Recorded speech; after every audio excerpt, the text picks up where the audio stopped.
अगस्त 1947।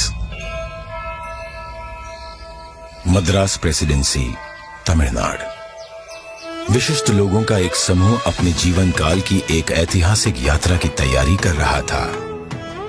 उन्हें एक महत्वपूर्ण कार्य संपन्न करने के लिए आमंत्रित किया गया था। एक शासक से दूसरे शासक को सत्ता हस्तांतरण की प्रक्रिया को विधि विधान के साथ पूर्ण करने का कार्य सौंपा गया था। किस दिशा में कूच कर रहे थे ये लोग? दिल्ली। भारत अपनी स्वतंत्रता के समीप था। ब्रिटिश शासन से मुक्ति की बेला थी। स्वराज के लिए संघर्ष में हजारों गिरफ्तार हुए और मारे गए, और दशकों बाद राष्ट्र अपनी लक्ष्य के समीप था। वो लक्ष्य था स्वाधीनता, स्वतंत्रता। अब अंतिम वाइसरॉय लॉर्ड माउंटबेटन को एक महत्वपूर्ण कार्य करना था, भारतीयों को उनका स्वराज्य सौंपने का कार्य। परंतु उनके सामने एक सवाल था, स्वराज्य को किस प्रकार सौंपा जाए? ऐसे में हाथ मिलाने की रस्म शायद ही काम आए। तो इस गौरवशाली क्षण के प्रतीक के रूप में कौन सी रस्म अपनाई जाए? उन्होंने पंडित जवाहरलाल नेहरू के सामने अपना ये सवाल रखा। ये एक उचित सवाल था जिसके बारे में विचार विमर्श की आवश्यकता थी। नेहरू जी ने ये प्रश्न जाने माने स्वतंत्रता सेनानी श्री सी राजगोपालाचारी के सामने रखा, जिन्हें राजा जी के नाम से जाना जाता था। वे तमिलनाडु से थे। नेहरू राजा जी की विद्वता और भारतीय परंपराओं और सभ्यताओं पर उनके ज्ञान का सम्मान करते थे। राजा जी को इसका समाधान भारत के गौरवशाली अतीत में मिला। तमिलनाडु के चोला साम्राज्य में, जो भारत के प्राचीनतम और दीर्घकाल तक चलने वाले साम्राज्यों में से एक था, एक चोला सम्राट से दूसरे सम्राट को सत्ता का हस्तांतरण नीति परायणता के प्रतीक अर्थात सेंगोल सौंप कर किया जाता था। भगवान शिव के आशीर्वाद का आवाहन करते हुए उस समय के महंत द्वारा सेंगोल को आशीष प्राप्त होता था। क्योंकि चोला शिव के प्रबल भक्त थे, उनके द्वारा स्थापित हजारों वर्ष पुराने मंदिरों में आज भी पूजा की जाती है।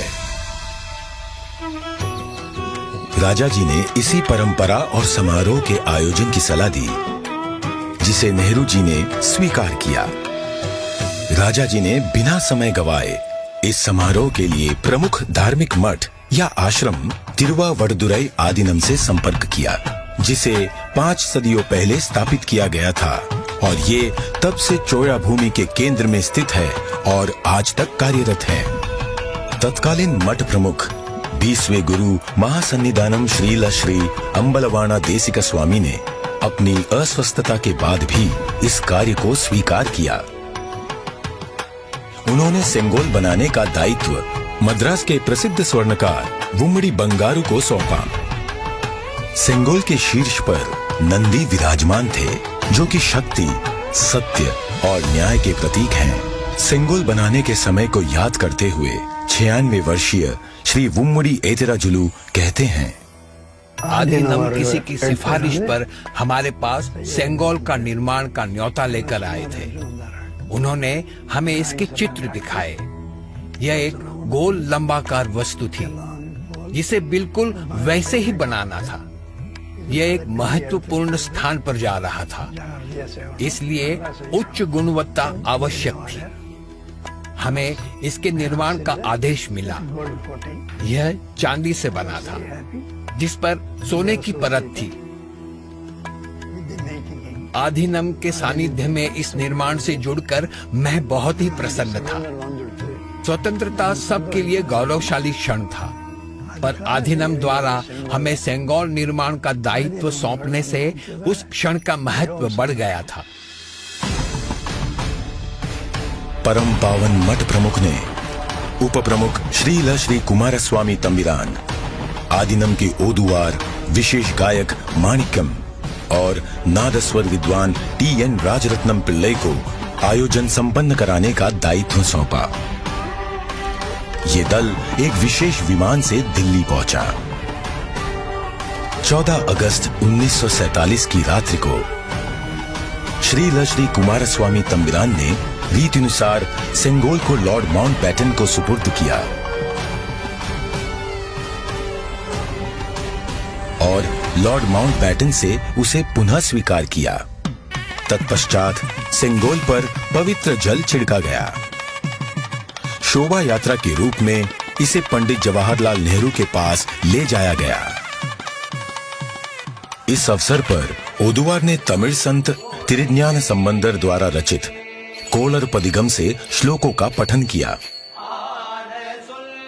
महंत ने नेहरू जी को पीतांबर पहनाते हुए उन्हें रीतिनुसार सेंगोल सौंपा। अडियारगल वाणिल अरसालवार आणई नमते, अर्थात ये हमारा आदेश है कि ईश्वर के अनुयायी राजा स्वर्ग के समान शासन करेंगे। इस वाक्य से श्लोक का समापन हुआ। इस प्रकार 1000 वर्ष पूर्व की सभ्यतागत प्रथा के अनुसार दक्षिण और उत्तर के असाधारण एकीकरण द्वारा राष्ट्र को एक सूत्र में पिरोते हुए शासन का हस्तांतरण हुआ। तत्पश्चात नेहरू जी ने श्री राजेंद्र प्रसाद सहित कई नेताओं की उपस्थिति में सेंगोल को स्वीकार किया। आगे चलकर श्री राजेंद्र प्रसाद भारत के प्रथम राष्ट्रपति बने। इस ऐतिहासिक घटना का उल्लेख व प्रकाशन राष्ट्रीय और अंतर्राष्ट्रीय मीडिया में किया गया। 25 अगस्त 1947 की टाइम पत्रिका ने भी इसे प्रकाशित किया। हस्तांतरण की प्रक्रिया के पश्चात पंडित जवाहरलाल नेहरू ने 14 अगस्त 1947 की मध्य रात्रि को अपना विश्व विख्यात भाषण राष्ट्र के नाम संबोधित किया।